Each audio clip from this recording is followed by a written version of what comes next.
Students, आपने देखा होगा कि पौधों में अपने जैसे नए पौधे बनते हुए, गुलाब के पास जो फूल निकलता है वो गुलाब का ही फूल होता है, कमल के पास जो फूल निकलता है कमल का ही फूल होता है, कमल के जो पौधे होते हैं उनके सारे गुण कमल के ही पौधों से मैच करते हैं, गुलाब का जो फूल होता है या गुलाब का जो पौधा होता है उसके सारे गुण गुलाब के पौधे से मैच करते हैं, ना कि नीम के पौधे से, आम के पौधे से।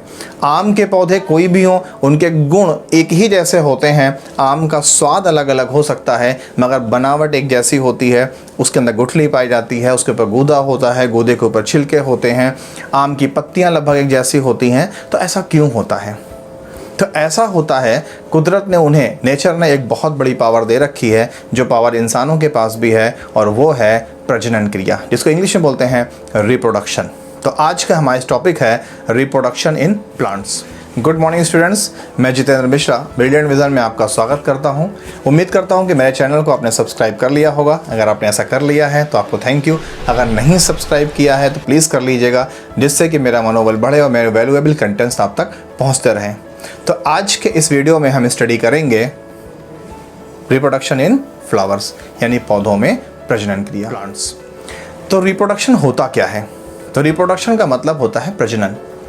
प्रजनन एक ऐसा गुण है जिसके द्वारा कोई भी जीव अपने जैसी संतान को उत्पन्न करता है।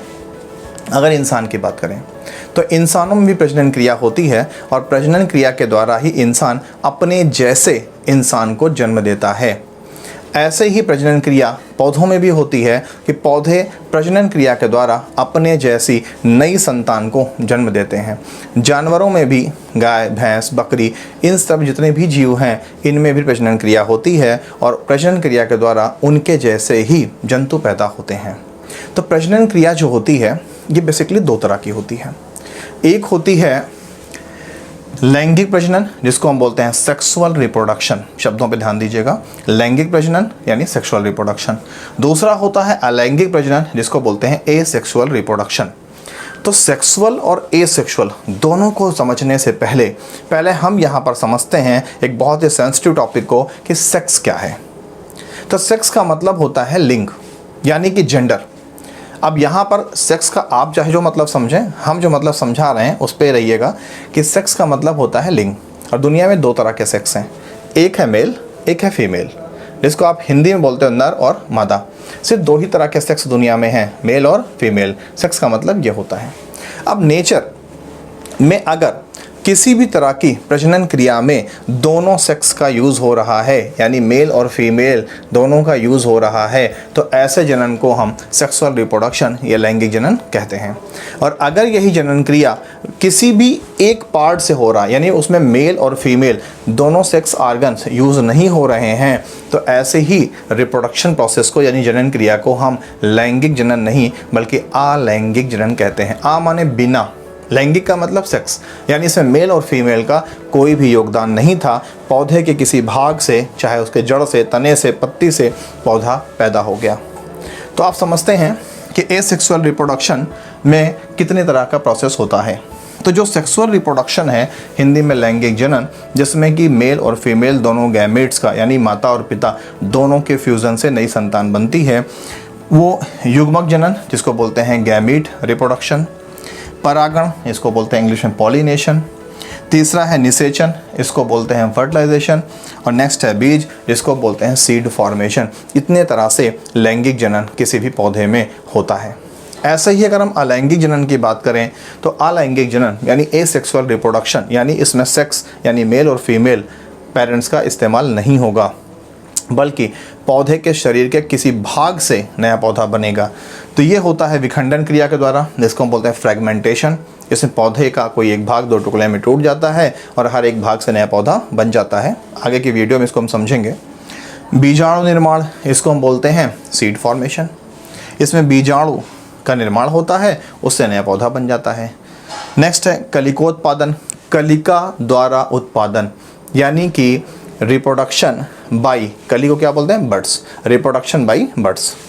नेक्स्ट है खंडन, खंडन का मतलब होता है फ्रेगमेंटेशन या रेप्लिकेशन, यानी इसमें कि पौधे का भाग कि किसी एक पार्ट का खंडन हो जाता है और जितने खंड बनेंगे उतने हर एक खंड से नए पौधे का जन्म हो जाएगा।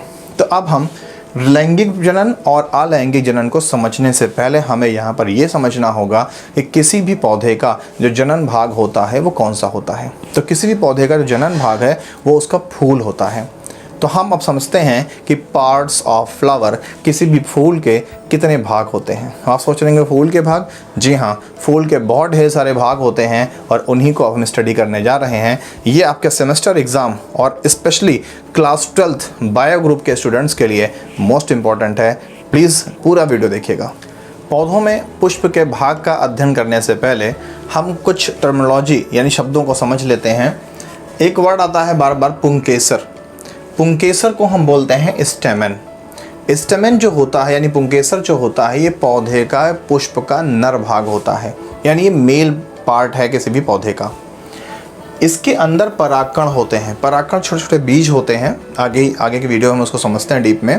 तो परागकण इसमें होते हैं। इन्हीं परागकणों से नया पौधा बनता है जब इनके बीच में फर्टिलाइजेशन यानी निषेचन क्रिया होती है। आगे समझते हैं।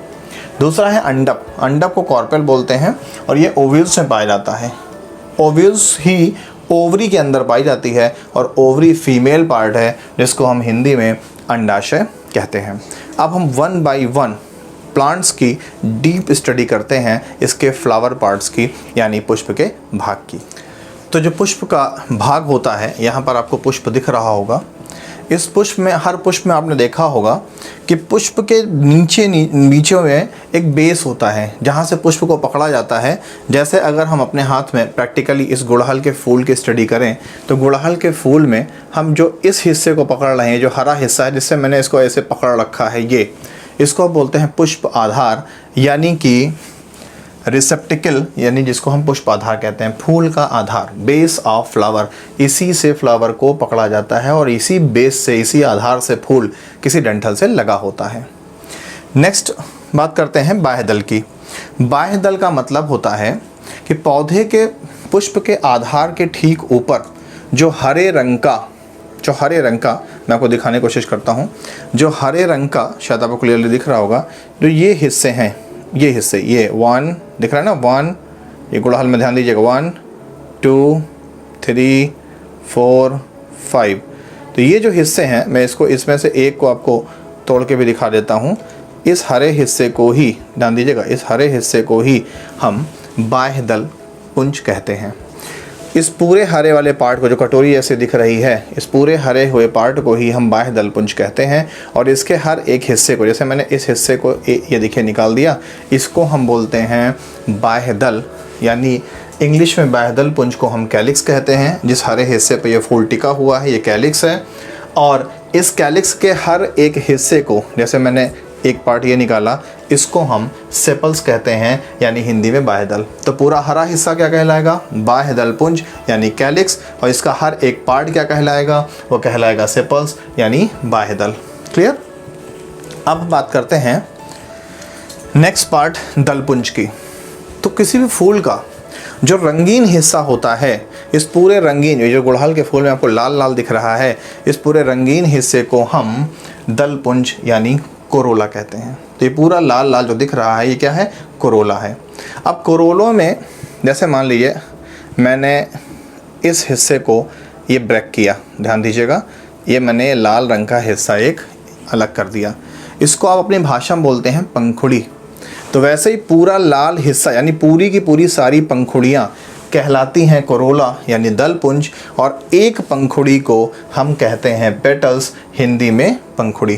तो याद रखिएगा कि पूरा जो रंगीन फूल का हिस्सा होता है वो है कोरोला यानी दलपुंज, और एक पंखुड़ी को हम बोलते हैं पेटल्स। क्लियर?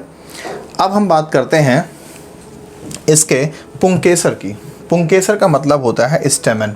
पुंकेसर जो होता है ये किसी भी पौधे का नर भाग होता है, जिसको आप मेल पार्ट ऑफ फ्लावर कहते हैं। गुड़हल के फूल में आपको दिख सकता है कि ये जो ब्रश जैसा स्ट्रक्चर आपको दिख रहा है, ब्रश जैसा, शायद कुछ क्लियर हुआ, ये ब्रश जैसा जो स्ट्रक्चर आपको दिख रहा है, मैं इसको एक पॉइंटेड चीज़ से दिखाता हूँ कि ये जो ब्रश जैसा पीला पीला आपको दिख रहा है ब्रश, इसी को हम बोलते हैं स्टेमन यानी पुंकेसर। अगर हम इसके एक हिस्से को ब्रेक करके देखें, वैसे बहुत पास से देखना होगा जूम करके कुछ क्लियर अगर हो सके तो देखिए, इसको अगर हम ब्रेक करते हैं ये, तो ये ऐसे दिखता है, ऐसे। इसमें एक पतली सी डंठल होती है जिसको हम तंतु कहते हैं यानी फिलामेंट, और ये जो पीला पीला उभरा हुआ हिस्सा आपको दिख रहा है, पीला पीला उभरा हुआ हिस्सा, वो उसकी बनावट ऐसे होती है, इसी को हम परागकोश यानी एंथर कहते हैं। तो जो पुंकेसर होता है, इंग्लिश में स्टेमन, मेल पार्ट ऑफ फ्लावर, ये पुंकेसर दो भाग से बना होता है। एक होता है तंतु जिसको हम फिलामेंट कहते हैं, और दूसरा होता है परागकोश जिसको हम एंथर कहते हैं।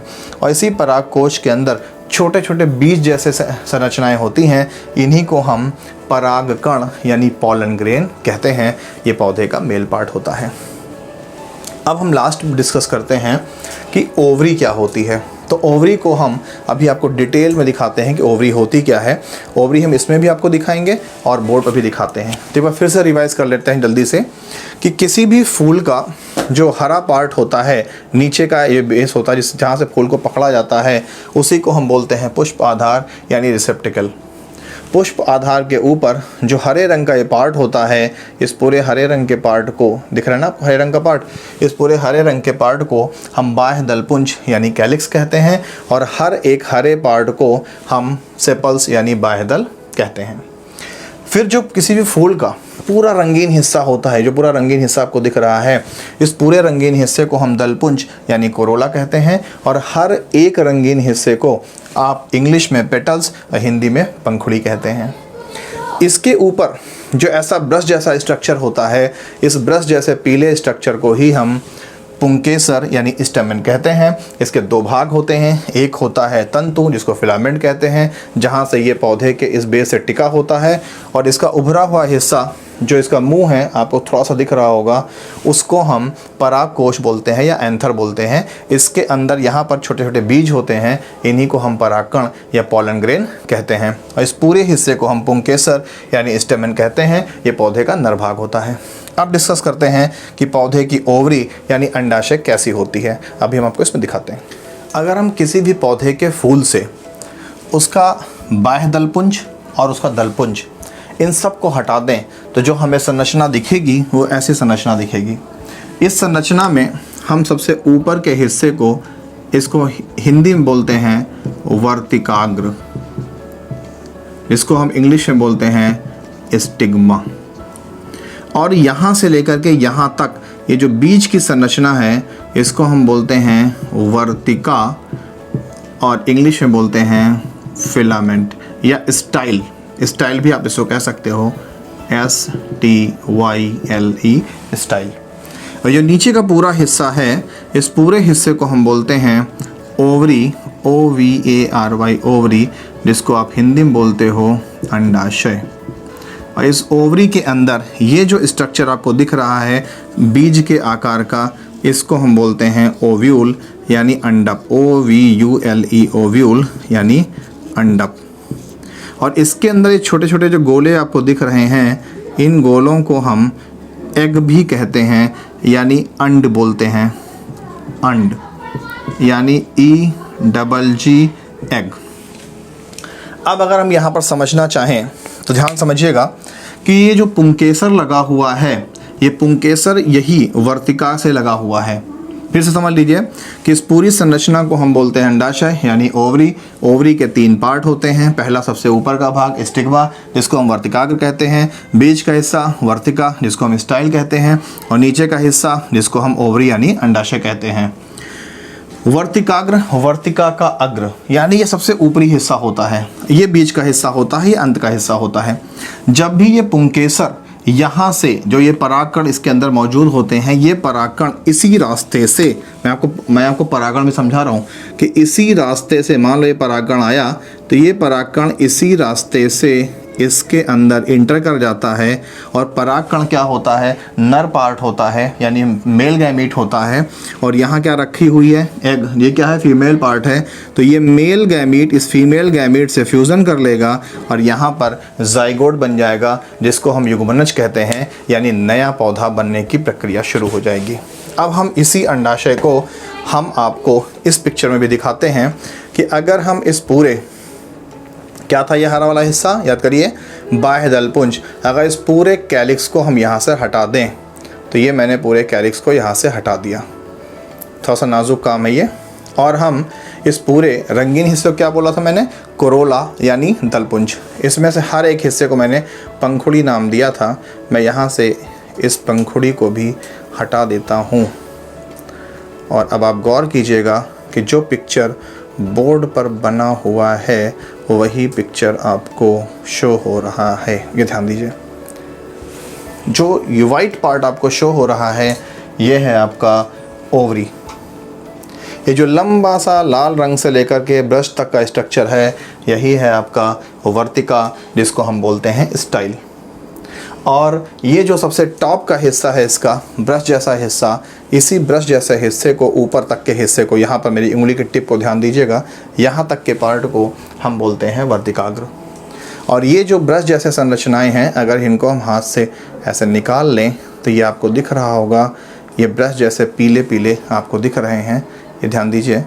तो इनके अंदर परागकण भरा हुआ है और यही परागकण, ये मैंने डॉट डॉट से दिखाया है कि ये किसी भी तरह से अगर यहाँ तक पहुँच जाएंगे तो परागण क्रिया हो जाएगी, यानी इनमें सेक्सुअल रिप्रोडक्शन हो जाएगा और मेल गैमीट और फीमेल गैमीट, हिंदी में नर युग्मक और मादा युग्मक के मिलने से नया पौधा बन जाएगा।